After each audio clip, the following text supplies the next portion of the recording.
Assalamualaikum warahmatullahi wabarakatuh. Selamat malam waktu Kanada. Kembali bertemu lagi dengan saya Mita Ratu.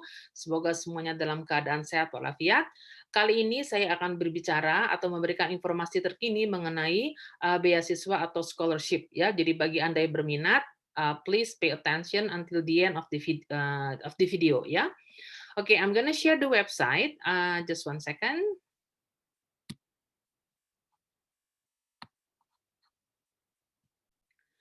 Jadi siapapun yang ingin apply scholarship, Anda bisa masuk ke website yang namanya educanada.ca. Kemudian you klik scholarship and then you choose for non-Canadians.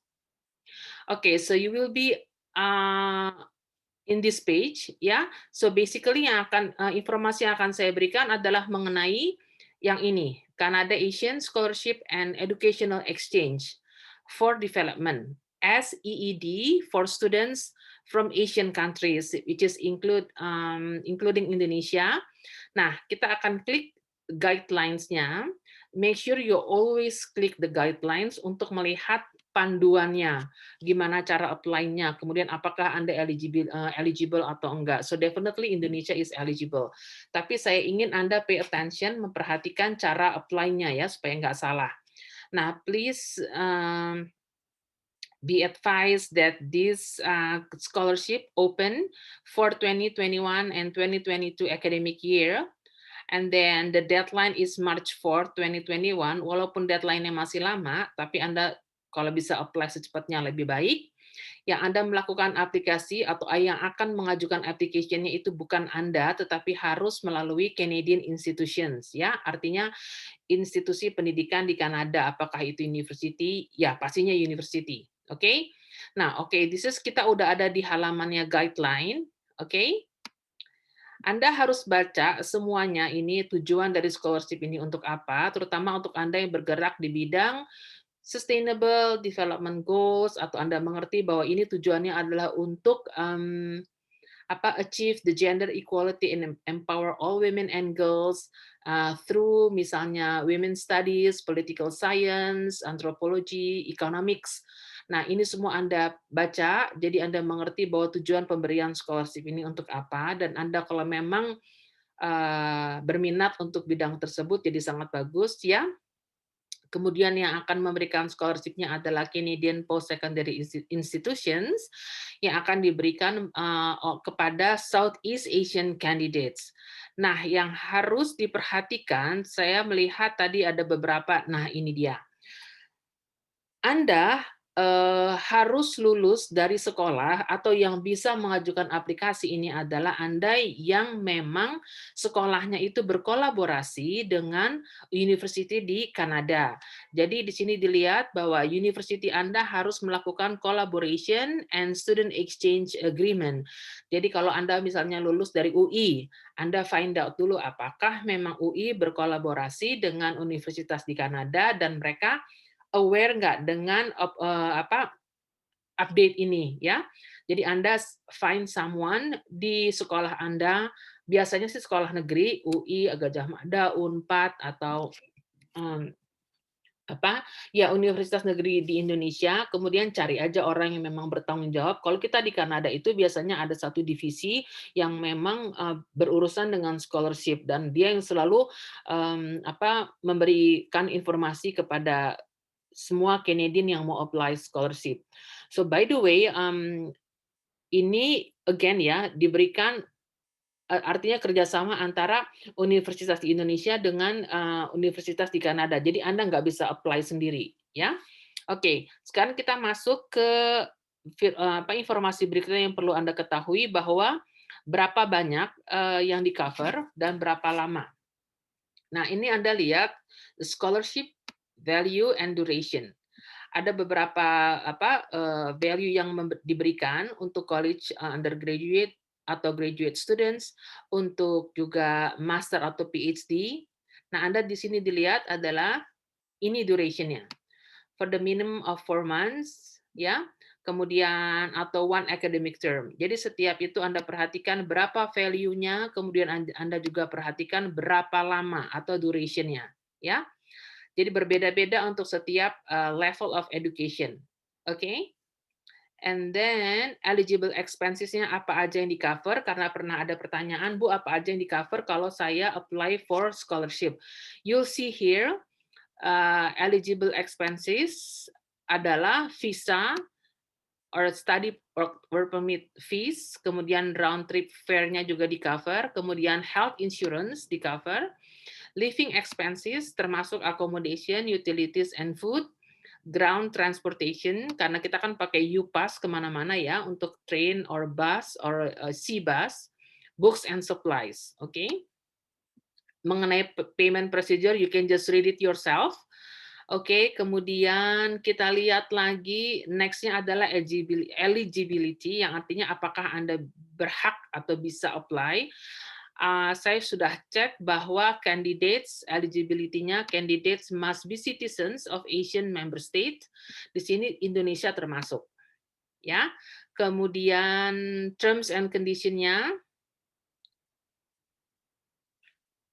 Oh, ini sih dari untuk Canadian post-secondary-nya, kemudian scholarship recipients-nya, Anda harus membuat letter of intent, kan. Jadi tanya dengan orang yang menangani scholarship itu gimana caranya buat letter of intent untuk pengajuan aplikasi beasiswa ke Kanada.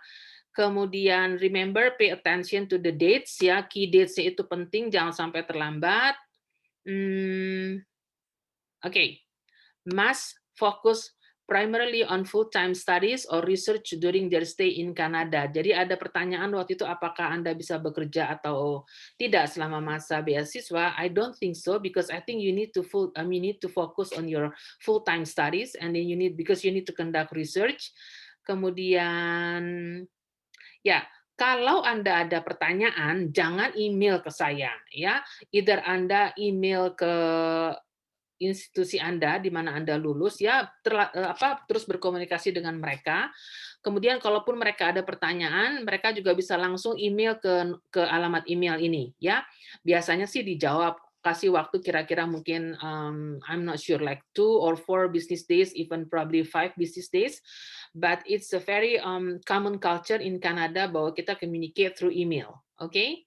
So don't email me like, oh Ibu gimana caranya apply ini, bla bla bla bla bla. No, because first of all, honestly, saya nggak pernah membantu student yang apply beasiswa. Basically mereka apply sendiri. And you do have email address tadi yang kasih tahu. So jadi just apply or email directly ya.